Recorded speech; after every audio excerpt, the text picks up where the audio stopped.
আমি বয়সে বড় পুরুষদের খুব বেশি পছন্দ করতাম এবং আমার হৃদয় আমার বাবার বন্ধুর উপর আকৃষ্ট হয়েছিল যার বয়স ৩৫-৩৬ বছর। তার নাম রমেশ। তার পেশিবহুল শরীর দেখে আমার সুরসুরি লাগতে শুরু করেছিল। আমি তাকে জড়িয়ে ধরতে চাইতাম। তার শক্তিশালী বাহুর দেখে আমি নিজেকে আর ঠিক রাখতে পারছিলাম না। আমি মাত্র ১৭ বছর বয়সেই আমি আমার বাবার লাভলি ছিলাম। বাবার জীবন আমার মধ্যে গীতি ছিল। সম্ভবত এই কারণেই আমি খুব শিশুসুলভ ছিলাম। আমার বয়স ১৭ বছর হলেও আমার কাজগুলি ছোট বাচ্চাদের মতো ছিল। কিন্তু আমার জীবনে এমন একটি মোড় এলো যে সব কিছু বদলে গেল। এমন মনে হলো যেন আমার ১৭ বছর বয়স থেকে একদম ২৫ বছর বয়সী হয়েছি। কারণ আমি কাউকে পছন্দ করতে শুরু করেছি এবং সম্ভবত তার প্রেমে পড়েছিলাম। আমি আমার সময়ের আগেই বড় হয়ে উঠতে শুরু করি।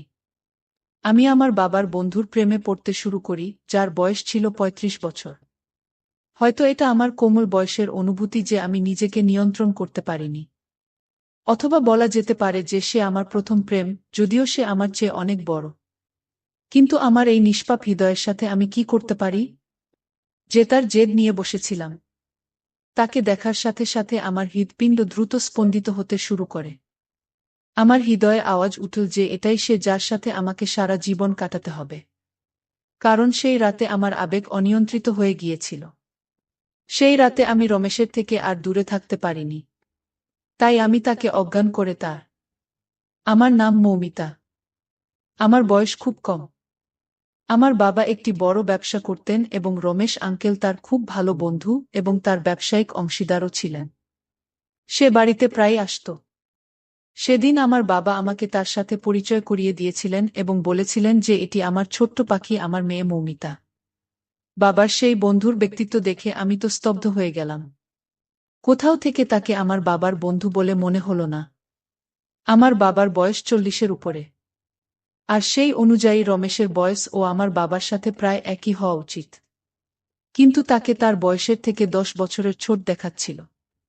এমন পেশিবহুল শরীর ছিল যে আমি তার দিকে তাকিয়ে রইলাম।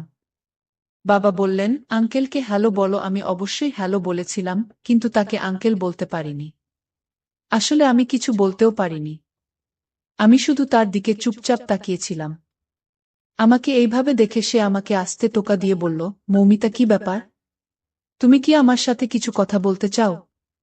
ওর সাথে কি কথা বলতে পারতাম, কিন্তু ওর শোনা কথাটা আমার হৃদয়ে বিঁধেছিল। কেন জানি না, ওর মুখ থেকে কথা শুনতে আমার ভালো লাগেনি। সেই সময় তো আমি রুমে চলে গেছিলাম। কিন্তু সেদিন থেকে রমেশ অ্যাঙ্কেলকে আমি পছন্দ করতে লাগলাম। তিনি একজন ৬ ফুট লম্বা মানুষ ছিলেন। এত সুন্দর ব্যক্তিত্বের অধিকারী যে তাকে দেখে ছোট ছেলেরাও লজ্জা বোধ করবে। তারপরে আমি সবসময় তাকে নিয়ে ভাবতে থাকি। দিন রাত সকাল সন্ধ্যা কখনো আমি তাকে দূর থেকে দেখতাম। তখনও সে বাড়িতে আসত। কখনো আমি বাবার সাথে অফিসে যেতাম এবং সেখানেও তার সাথে দেখা হতো। আমি নিজেই আমার অবস্থা দেখে অবাক হয়েছিলাম। এখন আমি নিজের দিকে বেশি মনোযোগ দিতে শুরু করেছি। কিন্তু যখনই সে আমাদের বাড়িতে আসত সে নির্বিকার থাকত। বাবার সাথে কথা বলতে ব্যস্ত থাকত, আমার দিকে তাকাত না। যদিও আমি কোনো না কোনো অজুহাতে তার কাছে যাওয়ার চেষ্টা করতাম। কিন্তু সে আমাকে আদর করে আমার পড়াশোনার কথা জিজ্ঞেস করত। আমার সাথে যেভাবে তিনি কথা বলতেন তার সেই কথা বলার স্টাইল আমার মোটেও পছন্দ হতো না। আমি ছোট ছিলাম, তিনি আমার সাথে একটি শিশুর মতো ব্যবহার করতেন। আর সেদিন আমি খুব অস্থির ছিলাম। ৬ দিন হয়ে গেছে তার সাথে আমার দেখা হয়নি। বাধ্য হয়ে আমি তার অফিসে চলে গেলাম। তিনি আমাকে তার কেবিনে গিয়ে বসতে বললেন। আমি গিয়ে ওর অফিসে বসলাম। কিছুক্ষণ পর উনি ওখানে আসলেন। ওকে দেখে আমার চোখ ঠান্ডা হয়ে গেল। আমি ওর দিকে তাকিয়ে রইলাম। আমাকে এভাবে তাকিয়ে থাকতে দেখে উনি বলতে লাগলেন, কি ব্যাপার মৌমিতা, আমার সাথে তোমার কোনো কাজ আছে?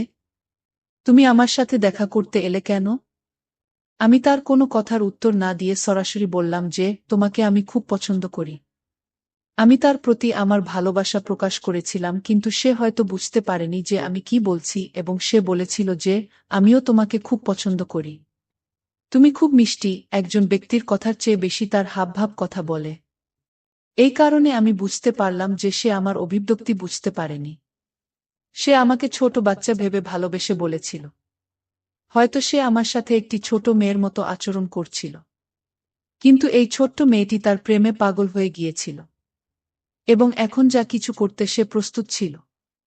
তারপর একদিন এই কথাটা আমি আমার বাবাকে বলে দিলাম। কারণ বাবা ছাড়া এই পৃথিবীতে আমার আর কেউ নেই, মা মারা গেছে অনেক আগে। আমি আমার বাবার একমাত্র মেয়ে ছিলাম। আজ পর্যন্ত তিনি আমার কোনো কথাই প্রত্যাখ্যান করেননি। আমি যা বলতাম তাই করতেন।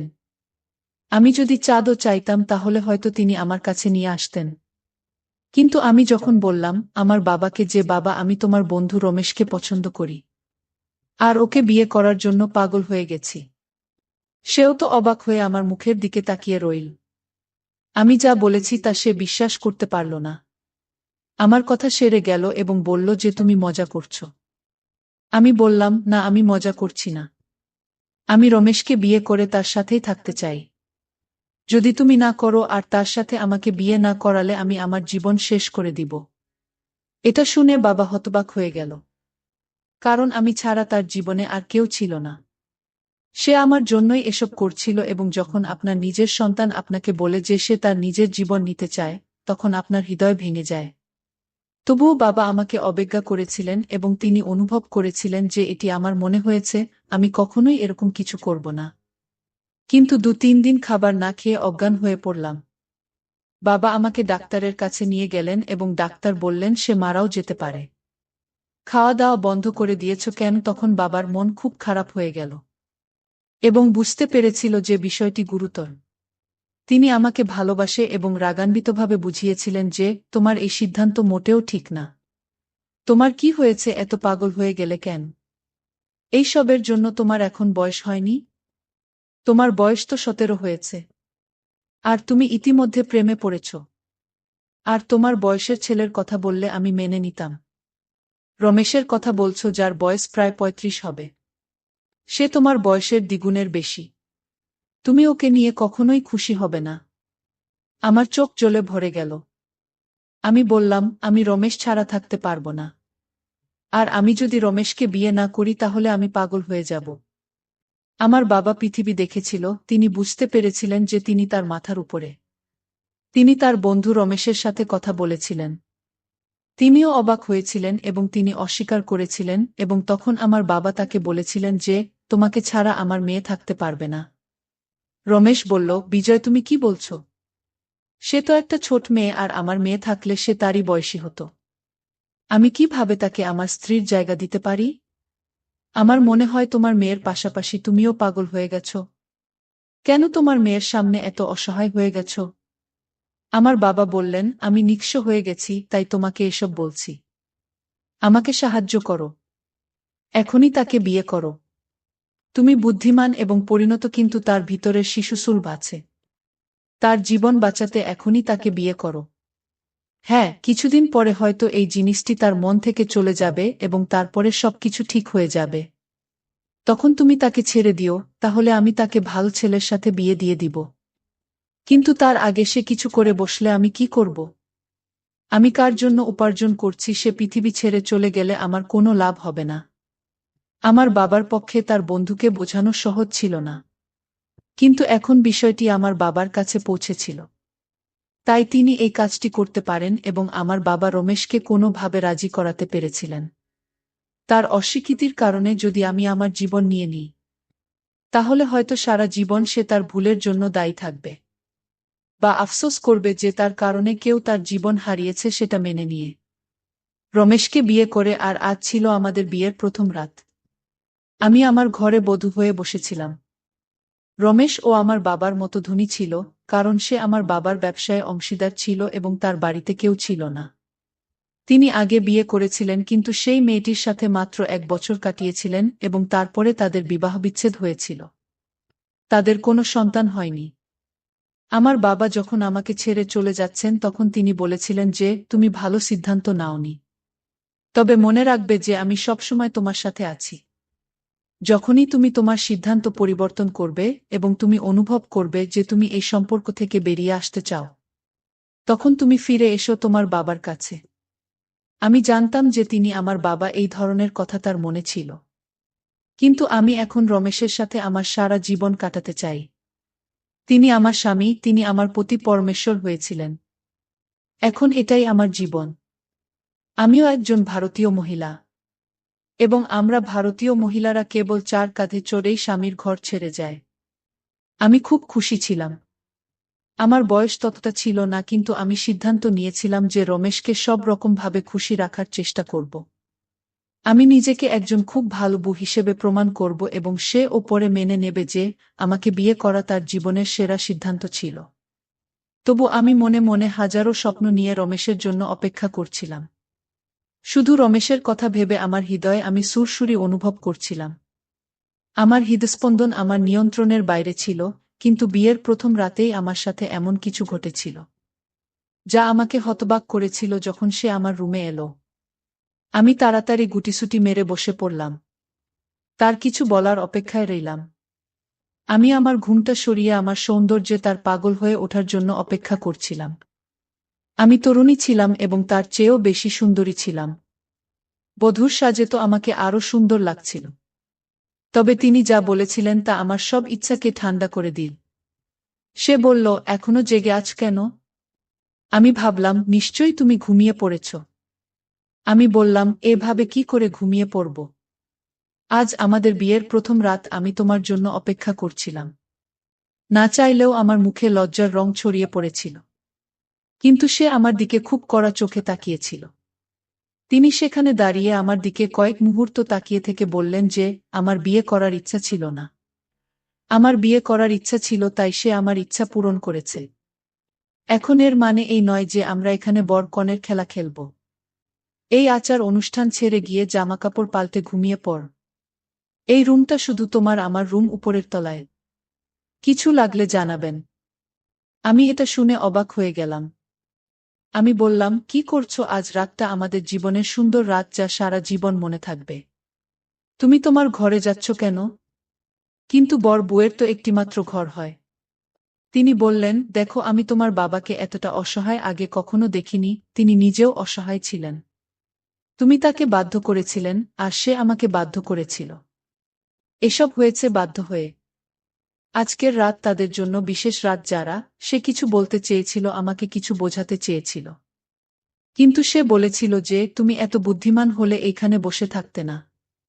সে আমার উত্তর না শুনে সেখান থেকে চলে গেল। তার রুম ছিল উপরে। সকালে কাজের মেয়েটি আমাকে বলল যে স্যারের উপরে তিনি আমাদেরকে আপনার জন্য নিচে একটি রুম পরিষ্কার করতে বলেছিলেন। তাই আমরা এই ঘরটি সাজিয়েছি। এমনিতেও আমরা এখনো বুঝতে পারছি না যে সাহেব কাকে বিয়ে করছেন এবং কেন আপনার রুমটি নিচে রেখেছেন। কিন্তু তিনি সাহেব বলেই আমরা তার কথা মেনে নিয়েছি। তিনি যা বলেন আমি তাই করি। এ কিভাবে আমার স্বপ্ন পূরণ হলো? এমন মনে হচ্ছে স্বপ্নগুলো আমার কাছ থেকে ছিনিয়ে নেওয়া হয়েছে। এমনকি আমার স্বপ্নগুলো আমার ছিল না। এইভাবে কিভাবে আমি আমার জীবন কাটাব? কিন্তু এখন আমি আমার বাবাকে সব কিছু বলতেও পারি না, এবং তারপর কিছু জিনিস আছে যা স্বামী স্ত্রীর মধ্যে থাকাই ভালো। তাই আমি তাকে কিছু বলিনি এবং এটা প্রকাশ করেছি যে আমি এখানে খুব খুশি। তিনিও খুশি হলেন। কিন্তু আসলে আমাদের বাড়িতে এই যে বিষয়গুলো চলছিল, আমি ভাবলাম এটা কিভাবে ঠিক হবে। আমার এক বান্ধবী ছিল যে আগে থেকেই বিবাহিত। আমি যখন তাকে এই সব বললাম, সে বলল, আরে তোমাকে এখন আমাকে সব কিছু বোঝাতে হবে? তুমি এক কাজ করো, তোমার বয়সের চেয়ে একটু বড় দেখাতে চেষ্টা করো, শ্যুট করবে না। তুমি যদি তোমার স্বামীর সামনে শাড়ি পরে যাও, তবে তিনি তোমাকে দেখে খুশি হবেন এবং তার সাথে সঠিকভাবে কথা বলবে। চুলের খোপা বানাও, সে তোমাকে একটা ছোট মেয়ে ভাবছে। সেই জন্যই সে এমন করেছে। কিন্তু তোমাকে তাকে এটা বোঝাতে হবে। তুমি অতটা ছোট নয়। সে যা বলেছিল তার মধ্যে একটি বিষয় ছিল, সে ঠিক বলেছিল যে এমন কখনো কখনো স্ত্রী যদি যুবতী হয় এবং স্বামী যদি বয়স্ক হয়, তখন তিনি তার স্ত্রীকে সুন্দর দেখানোর জন্য চুলে রং করেন। একইভাবে আমার স্বামী আমার চেয়ে বয়সে বড় এবং আমি তরুণ ছিলাম। তাই আমাকে একটু বয়স্ক দেখাতে আমার চেহারা পরিবর্তন করা দরকার। আমি আমার বন্ধুর পরামর্শে রাজি হয়ে কেনাকাটা করতে চলে গেলাম। সুন্দর সুন্দর শাড়ি কিনে আনলাম। সন্ধ্যার খাবার তৈরি করে আমার স্বামীর জন্য অপেক্ষা করতে লাগলাম। তার বাড়ি ফিরে আসাতে আমার মুখে হাসি ফুটে উঠল। আমি বললাম, শোন, খাবার রেডি, তুমি হাত মুখ ধুয়ে এসো। আমার এই কথাতে যখন সে আমার দিকে তাকাল তখন তার মুখে অদ্ভুত রং দেখা যাচ্ছিল। পকেট থেকে একটা চকলেট বের করে আমার হাতে রাখল। এবার সেও হাসতে লাগল। তিনি বললেন, বড় কথা বললেই কেউ বড় হয় না। তুমি অনেক বড় বড় কথা বলো, এখন তুমি এমন অভিনয় শুরু করেছ। কিন্তু ভুলে যেও না যে তুমি এখনো আমার কাছে ছোট্ট মেয়ে। সেই চকলেটটা দেখে আমার কান্না পেয়ে গেল। আমি ফুপিয়ে ফুপিয়ে কাঁদতে লাগলাম। আমি আমার রুমে এসে দ্রুত আমার খোপা খুললাম এবং আমার শাড়ি পরিবর্তন করে আমি আয়নায় নিজেকে দেখতে লাগলাম। এবং ভাবতে লাগলাম, কাউকে ভালোবাসা কি এত বড় পাপ? লোকে বলে ভালোবাসার কোনো বয়স হয় না, তাহলে কি অপরাধ করলাম যে এই লোকটা আমার সাথে এমন করছে? আর এখন কাউকে বলতেও পারছি না। আমি খুব খারাপভাবে ফেঁসে গেছি। আমাকে কিছু করতে হবে। একদিন তো সীমা পার হয়ে গেল, সে ফোনে কারো সাথে কথা বলছিল এবং আমার সম্পর্কের কথা বলছিল। এটাও বলেছিল যে সে একটি ছোট্ট মেয়ে, তার কাজও তেমন এবং তার বুদ্ধিমত্তাও তেমন। আমি কিভাবে ওকে আমার স্ত্রীর জায়গা দিতে পারি? বিজয় আমাকে জোর করছে। না হলে ওর মেয়েকে বিয়ে করতাম না। ব্যাপারটা ওর মনে থেকে যেত এবং সে আমার সাথে বিজনেস পার্টনার শেষ করে দিত। জানো তো, আমরা একটি নতুন কারখানা করতে চাই। এখন আমরা একটি কারখানা নিয়ে বসে থাকতে পারব না। তাই বাধ্য হয়ে আমাকে এসব করতে হয়েছিল। নইলে ভাবো, বিয়ে এমন একটি জিনিস যা তামাশা নয়। তার মানে সেইসব করছে বাধ্য হয়ে, না হয় নিজের মতলবে। তিনি আমার বাবার সাথে একটি নতুন ব্যবসা শুরু করতে চেয়েছিলেন। তাই তিনি এসব বলছেন এবং তার জন্য আমি তার জীবনে একটি বাধ্যতা ছিলাম। বলা হয় যে আপনি যাকে ভালোবাসেন তাকে আপনি খারাপ কথা বলতে শুনলেও আপনার ভালোবাসা শেষ হয় না। আমার ভালোবাসাও তখনও শেষ হয়নি। কিন্তু ভালোবাসার চোখ অবশ্যই খুলেছিল। তার মানে এটা যে এই লোকটা যেমনটা দেখায় যে তেমনটা মোটেও নয়। সে আমার বাবাকে বলল, আমি তোমার একটা বড় উপকার করেছি। আমি তোমার মেয়েকে বিয়ে করেছি তার জীবন বাঁচানোর জন্য। না হলে তুমি বলেছিলে যে সে নিজেই কিছু করে বসবে, কিন্তু দেখো এটা আমার জন্য খুব মুশকিল। কিন্তু আমার বাবা বলল যে আমি সারা জীবন তোমার উপকারের কথা ভুলব না। এর মানে এই যে তিনি আমার বাবাকে নিচু দেখিয়ে তার প্রতি নিজের অনুগ্রহের ভার চাপিয়ে তার যে কোনো ইচ্ছায় তাকে রাজি করাতে চেয়েছিলেন, এবং আমি কিছুদিনের মধ্যে জানতে পারলাম যে এই নতুন ব্যবসায় তিনি নিজেকে 70% অংশীদার বানিয়েছেন এবং আমার বাবা মাত্র 30% পেয়েছেন। এই বলে, এখন আমি তোমার জামাই, এটা একটা পারিবারিক ব্যাপার। আমি তখনও রমেশের প্রেমে পড়েছিলাম, কিন্তু এখন হয়তো আমার ভালোবাসার একটা সিদ্ধান্ত নেওয়ার দরকার ছিল, আর আমি সেই সিদ্ধান্তই নিয়েছিলাম। সেই সিদ্ধান্তটা এমন ছিল যে আমি যদি এখন আপনাদের সবাইকে বলি আপনারা সবাই অবাক হয়ে যাবেন, কিন্তু যে কথাটা আমার মনে এসেছিল এটা এমনই ছিল। একদিন আমি গিয়ে তার সামনে বসলাম এবং জিজ্ঞাসা করলাম, আপনি আমাকে আপনার স্ত্রী হিসাবে গ্রহণ করতে প্রস্তুত কিনা? তিনি একজন ব্যবসায়ীও ছিলেন এবং তিনি বুঝতে পেরেছিলেন যে আমার স্টাইলটি ও ব্যবসার মতো। সে বলল, তার উত্তর কি আমি দেওয়ালে লিখে দেব? তুমি জানো না কি সেটা যাও খেলো, আর তুমি যা নিয়ে খেলতে চাও সেটা আমার জীবন হতে পারে না। আমি বললাম, আমি তোমাকে একটি সুযোগ দিতে চাই। তিনি বললেন, সুযোগ দেওয়ার মানে কি? আমাদের মধ্যে জোর জবরদস্তি ছাড়া আর কিছুই নেই। কিছু হবে না, কোনো দিন হতে পারে না। দেখো, তুমি মোটেও আমার টাইপের নন এবং তুমি অনেক ছোট। তুমি কি মনে করো যে তুমি যদি কাউকে ভালোবাসো তার মানে এটি তার জন্য প্রযোজ্য? তাতেও তোমাকে ভালোবাসতে হবে, এটা কোথায় লেখা আছে? এটা হয় না। তুমি তোমার বাবাকে ব্ল্যাকমেল করছিলেন এবং সে আমাকে ব্ল্যাকমেল করছিল। আর এভাবেই তুমি আমার জীবনে এসেছ। কিন্তু তুমি কখনোই জিততে পারবে না। আমি তোমাকে কখনোই আমার স্ত্রী হিসেবে গ্রহণ করব না, এবং আমি তোমাকে বলবো তোমার মনের মধ্যে এমন কিছু না আনতে। কারণ আমি তোমার মতো অনেক মেয়েকে দেখেছি। আমি যাকে চাই তার সাথে থাকতে পারি। হ্যাঁ, আমি যেতে পারি। তোমার কি মনে হয় আমার জীবনে মেয়েদের অভাব আছে? এমন করা কথা শুনে আমার মনটা কান্নায় ভরে গেল, চোখ দিয়ে জল পড়তে লাগল। হয়তো আমার ভালোবাসা দুর্বল, আমার ভালোবাসার শক্তি থাকলে আজ তুমি আমার হতে। তিনি বললেন, তুমি নিশ্চয়ই কোনো বাজে বই বা উপন্যাস এইসব পড়েছ যা তোমার মাথায় গেঁথে গেছে। কিন্তু বাস্তব জীবনে এমন না। আমার আর তোমার বয়সের ফারাক বুঝে বাবার বাড়ি যাওয়ার প্রস্তুতি নিয়েও না হলে সারাটা জীবন এই বাড়িতেই কাটবে। তুমি এখনো তরুণী, তোমার জীবন নষ্ট করো না। সেই রাতে আমি অনেক কেঁদেছিলাম। এমনভাবে কেঁদেছিলাম যেন আমি শেষবারের মতো কাঁদছি এবং এরপরে আমার চোখে এক ফোঁটা অশ্রু থাকবে না। আমার মনটা খুব কষ্ট পেয়েছিল। সকাল থেকে রাত হয়ে গেছে, আমি রমেশকে দেখিনি, কোথায় ছিল সে আমি জানি না। কিছুক্ষণ পর চাকর এসে আমাকে বলল যে তার খুব খারাপভাবে অ্যাক্সিডেন্ট হয়েছে এবং সে হাসপাতালে আছে। আমার হৃদয় থমকে গেল, আমি সাথে সাথে দৌড়ে হাসপাতালে গিয়ে ডাক্তারের কাছে গেলাম। তিনি বললেন যে তার অবস্থা খুব খারাপ। তার শরীরের অর্ধেক অকেজো হয়ে গেছে এবং তার পা অকেজো হয়ে গেছে। এখন সে আর কখনো নিজের পায়ে ভর দিয়ে হাঁটতে পারবে না। যদি চিকিৎসা দেওয়া হয় তাহলে হয়তো পরিস্থিতি ভালো হয়ে যাবে। কিন্তু তার দুর্ঘটনা খুবই বিপজ্জনক ছিল এবং পা খুব বাজেভাবে আহত হয়েছে। রমেশের অবস্থা খুব খারাপ। তাকে দেখে আমি অনেক কেঁদেছিলাম। তিনি হাসপাতালে কিছু সময় কাটিয়েছিলেন। তারপরে আমি তাকে বাড়িতে নিয়ে আসি। আমি তার সেবাযত্ন করেছিলাম এবং তার খুব যত্ন নিচ্ছিলাম। সে আমার দিকে অদ্ভুত চোখে তাকিয়ে দেখত কিন্তু কিছু বলত না। আমি তার প্রেমে পাগল ছিলাম এবং রমেশ সেবা করে দিন রাত কাটিয়েছি। আমি দিনে ২-৩ বার রমেশের পায়ে মালিশ করতাম। তাকে আমার হাত দিয়ে ধরে হাঁটাতে চেষ্টা করতাম। রমেশ আমাকে কিছুই বলত না। শুধু আমাকে দেখে মাঝে মাঝে তার চোখে জল আসত, যাতে দ্রুত লুকিয়ে রাখত। আর পুরো ৬ মাস পর রমেশের পায়ের নড়াচড়া শুরু হল। সে নিজে উঠে হাঁটার চেষ্টা করল। আর এটা দেখেই আমি আনন্দে চিৎকার করে উঠলাম এবং দ্রুত রমেশকে বুকে জড়িয়ে ধরলাম।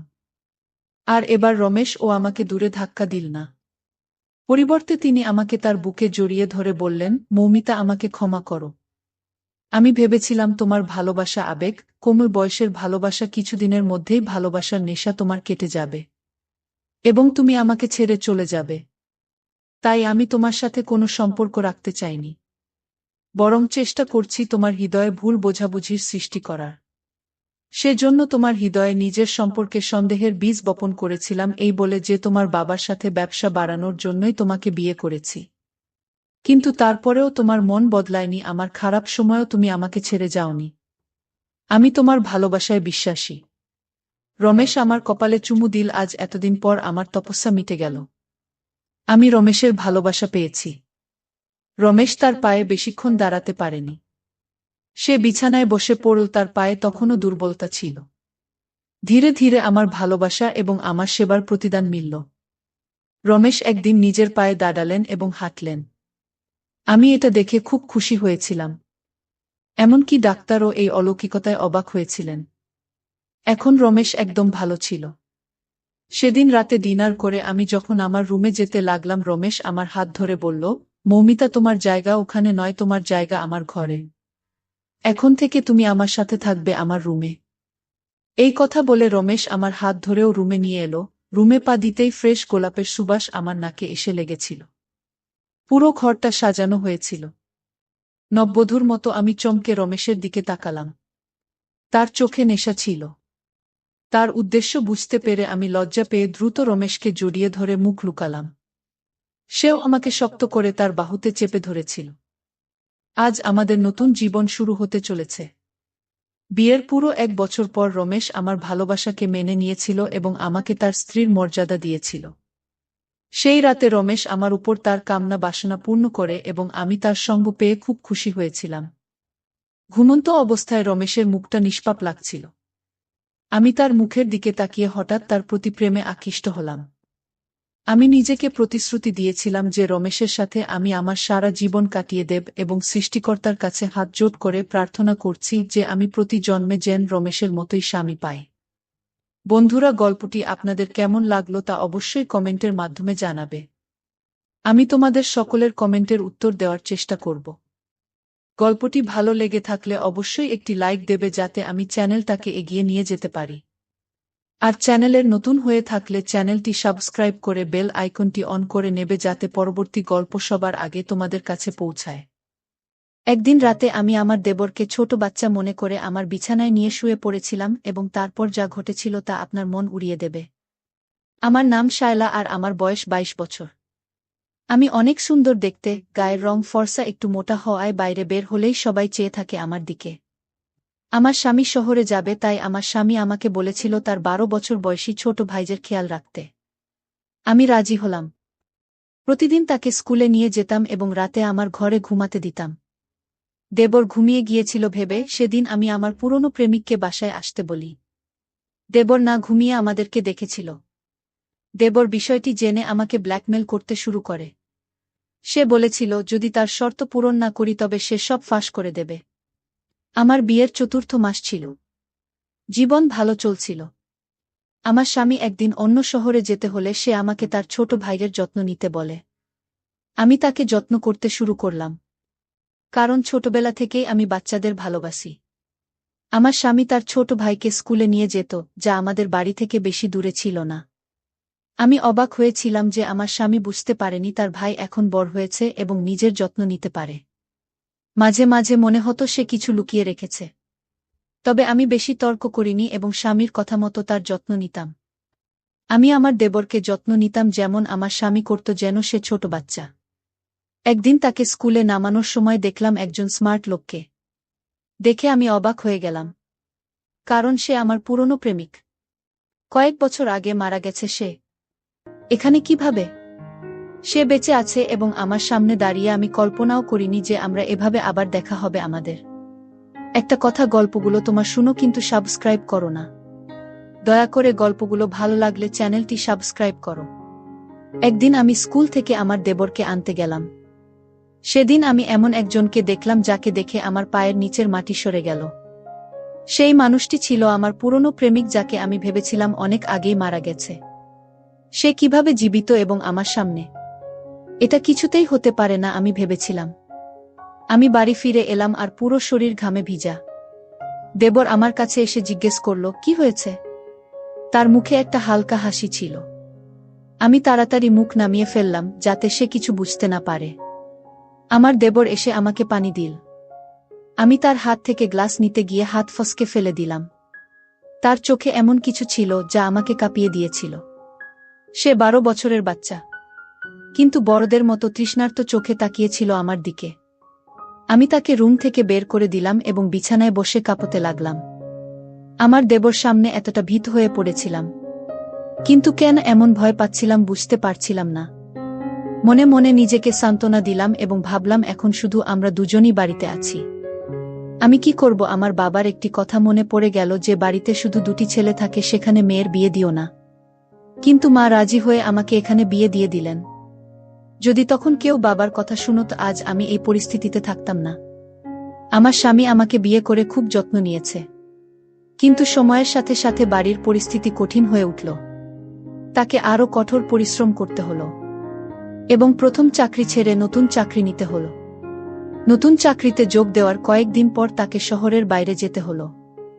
আগে শহরের বাইরে গেলে দ্রুত ফিরে আসত, কিন্তু এবার কয়েকদিন থাকতে হবে। আমি তাকে যেতে না করেছিলাম, কিন্তু সে বলল এটা জরুরি। আমার মা এখন আর বেঁচে নেই আর ফুফু এবং বোনেরা সবাই তাদের নিজের ঘরে। কাকে ডাকব? চুপ করে স্বামীর জন্য অপেক্ষা করতে লাগলাম। সে যদি কিছুদিন বাইরে থাকে আমার জীবন আরও কঠিন হয়ে যাবে। একদিন আমি আমার দেবরকে স্কুলে নামাতে গিয়ে দেখলাম সে আমার দিকে তাকিয়ে আছে। আমি তার স্কুলের স্যারদের সাথে দেখা করতে গিয়েছিলাম। সে আমার সামনে বসেছিল, তার মুখে সেই চেনা হাসি ছিল, যদিও এখন একটু দুঃখ ছিল। আমি তাড়াতাড়ি মুখ নামিয়ে নিলাম, কিন্তু মনে হলো অনেক দেরি হয়ে গেছে।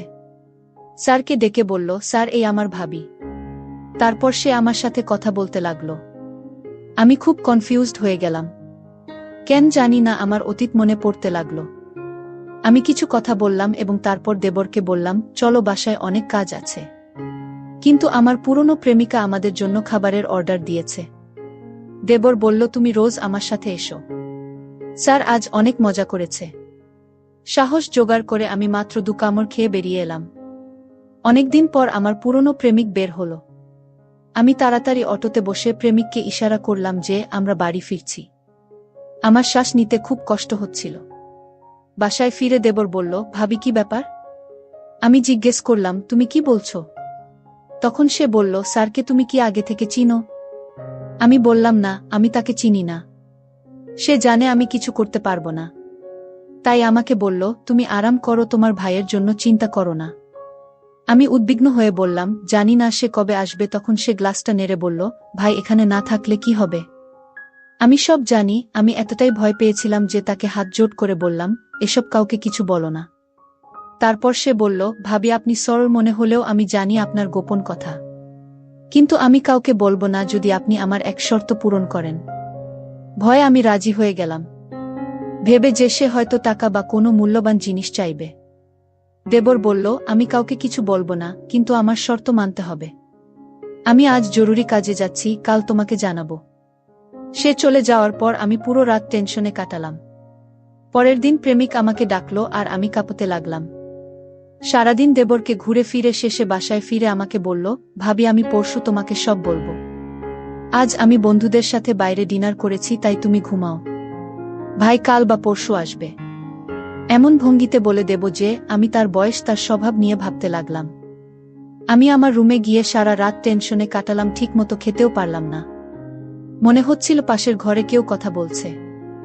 দেয়ালের ছিদ্র দিয়ে শুনতে চেষ্টা করলাম এবং পায়ের নিচ থেকে মাটি সরে গেল। পাশের ঘরে আমার দেবর একটা মেয়েকে জড়িয়ে ধরেছিল। মেয়েটি তার খুব কাছে বসেছিল এবং ফিসফিস করে কিছু বলছিল। প্রথমে ভেবেছিলাম গিয়ে তাকে থাপ্পড় মারব, কিন্তু পরক্ষণেই ভাবলাম দেবর খুব চালাক। সেই মেয়েটিকে লুকিয়ে ফেলতে পারে এবং কিছু মানবে না। তাই সিদ্ধান্ত নিলাম কয়েকদিন অপেক্ষা করব। যদি আবার এমন দেখি কখনো ক্ষমা করব না। রাতটা খুব কষ্টে কাটল। পরদিন গুড ফ্রাইডে ছিল, তাই স্কুল বন্ধ।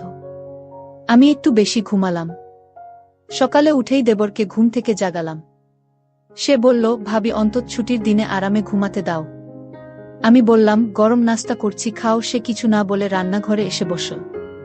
আমি জিজ্ঞেস করলাম, কি ব্যাপার? সারারাত ঘুমোয়নি। সে বলল, ভাবি রাতে জেগে থাকা তোমার কাজ, আমি নিষ্পাপ। তার কথায় বিব্রত হয়ে গেলাম। নাস্তা শেষে এসে বলল, ভাবি তুমি খুব ভালো। আমার শর্ত শোনো, তুমি রাজি হলে আমি কাউকে কিছু বলবো না। এরপর দেবর যা বলল তা শুনতে আমার সাহস ছিল না। কেবল আল্লাহই জানেন কিভাবে শুনলাম আর কতটা সত্যি।